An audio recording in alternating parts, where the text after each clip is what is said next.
పొట్టెన్లన్నీ మేపుతున్నాను. ఇంకొక 5 రోజుల లోపల సేల్ చేయాలి. ఎందుకంటే పొట్టెన్లో లాస్ వస్తుంది. ఎందుకంటే 3 నెలలు 4 నెలలు మేపితే మనకేం వర్కౌట్ కాదు. చూడండి, ఇన్నాళ్ళు మేపకూడదు పొట్టెన్లో. ఎందుకంటే ఓ 10 రోజులు 15 రోజులు ఏదైనా బిజినెస్ చేయాలా, లక్షలు సంపాయాలి. కానీ ఇట్లా పొట్టెన్లో 3 నెలలు 4 నెలలు మేపితే మనకు వర్కౌట్ కాదు. ఎందుకు వర్కౌట్ కాదంటే ఇప్పుడు 3 లక్షలు పెట్టినాము, అదే 3 లక్షలు పెడితే నెలకు 3 లక్షలు వస్తుంది బిజినెస్లో, వేరే బిజినెస్లో. చూడండి, ఎందుకు కానీ ఎప్పుడే కానీ మనం పొట్టెన్లు పెట్టకూడదు. పెట్టినామంటే కానీ మహా డేంజరు. దీంట్లో వర్కౌట్ అయ్యేది కాదు. దీంట్లో 3-4 వెళ్ళిపోతాయి కొట్టుకోనంట, బాగలేక అది ఇదని. 40 పిల్లల్లో నాకు 3 పోయినాయి. ఎన్ని ఉంటాయి?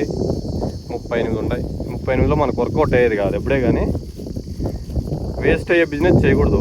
ఒక నెల ఉన్నా కానీ అమ్ముకుంటే బిజినెస్ చేసుకోవాలి. ఎందుకంటే ఇట్లా వేస్ట్ కాకూడదు.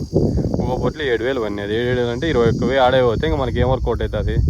అందుకు పొట్టెన్లు ఎవరు పెట్టకండి. పెడితే లాసే బిజినెస్. తెలియక వాళ్ళు చాలా మంది చెప్తుంటారు పొట్టెన్లు పెట్టుకుంటే మనకు వస్తుంది అని. పొట్టెన్లో నష్టమే కానీ లాభం అనేది ఎప్పుడూ ఉండదు.